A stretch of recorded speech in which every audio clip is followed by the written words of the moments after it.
Welcome to Practice DNA, the podcast that teaches you how to set up, build and run your own practice.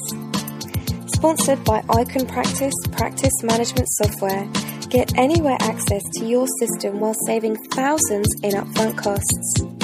Visit iconpractice.com now. Hi, I'm your host Matthew Holmes, and this is episode 8 of Practice DNA, the podcast that helps you set up and run your own practice. In this episode, we're going to look at how to ensure that your patients get a consistent customer experience, while at the same time ensuring you're going to create your ideal business. And if you stick around to the end of the episode, I'll share with you the best business podcast of 2012 and 2013 combined, apart from this one, of course. So let's get to it. First of all, the main reason that most people want to create their own business is that they want freedom. Okay, they want freedom from a boss telling them what to do, and they want freedom to do things the way that they want to do. Some people want to create a business that gives them more freedom. So they want to be able to do things like freedom to play golf when you want, to be able to go on holidays when you want. And obviously to do this, your business has to be a success. And probably more importantly, it has to be able to run without you. Now, many people end up creating a business that falls apart when they're not there. They make themselves the linchpin around which everything revolves, and when they're not there to direct things, the business doesn't run. Now, people in this situation often end up working long hours, risking burnout, relationship breakups, etc., which to me is the very antithesis of freedom. So to avoid getting in this situation, you have to create structures. And that's what we're going to discuss in today's episode. How you go about creating a business that can run without you.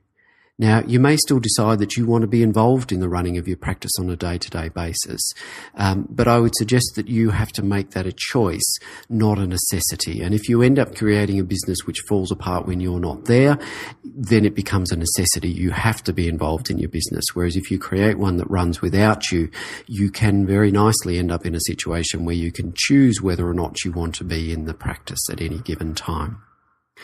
Another perspective is that to be successful and to make enough money for you to survive and to thrive on, you have to deliver good service to your patients on a consistent basis. Now, the key words in that sentence were good service and consistent. It's not enough to deliver good service one day and poor or mediocre service the next. To create a really exceptional business and one that people really feel is worth telling their friends about, you really have to exceed expectations. You have to be remarkable. Now, being really bad can be remarkable as well, but that's obviously not conducive to being a prosperous business.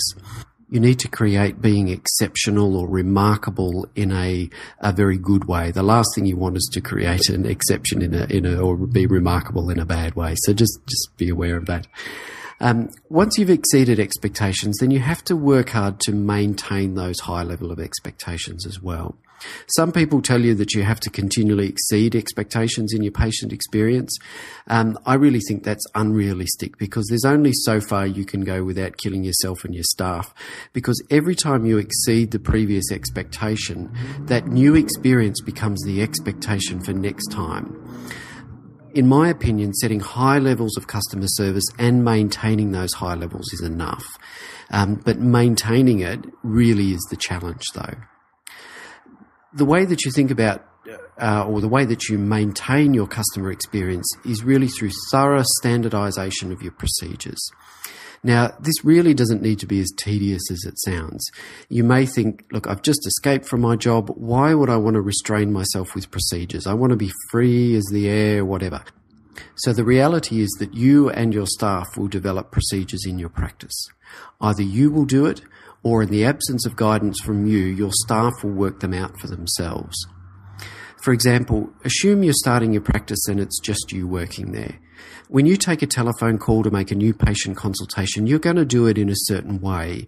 You'll say certain things, you'll do it in a certain order, you'll enter certain details into your computer system.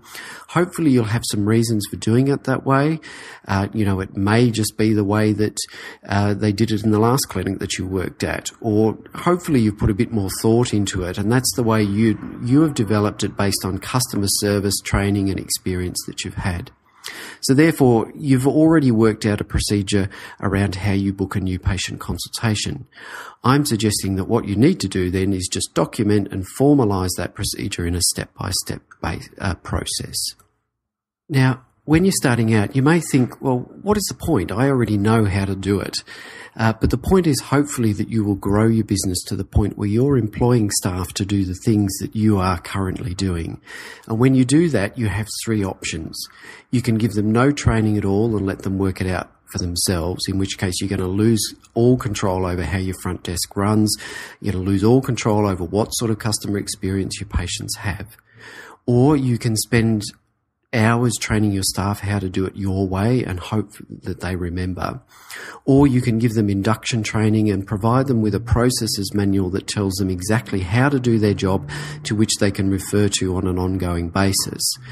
And I would obviously suggest that doing the last is the best of that. So basically you really want to be able to give them some sort of induction training and provide that processes manual, because if you don't give them that basis to work from, they are really just going to work it out for themselves. And even if you do give them induction training without any of the documentation, they're going to forget how to do things. And unless you're there looking over their shoulder all the time, people aren't going to remember how to do it. They're going to make it up for themselves. And again, you're going to lose control of how your front desk works. So when you're starting out, think about how you want your business to run both now and in a few years from now. What sort of experience do you want your patients to have? What's going to build loyalty and make them want to refer patients to you? I would start developing ways of doing things in your practice that will support that aim, and document them using a step-by-step written process. It's time consuming, but if you really want to create a business that not only doesn't fall apart from the moment you walk out the door, but continues to provide excellent customer service to your patients in your absence, then this is a vital step.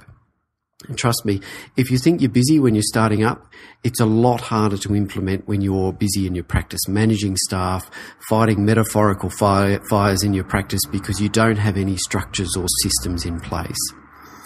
So even though we've given you two good reasons why you need systems in your practice, there is a third reason: staff happiness and satisfaction. Studies have found that, believe it or not, pay is often not one of the biggest factors that influences your staff to stay with you.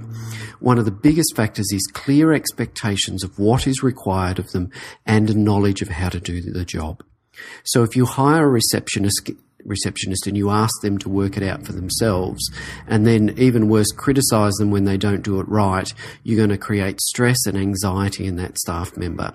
They will then not be in a positive frame of mind to welcome your patients and provide them with a remarkable, happy experience.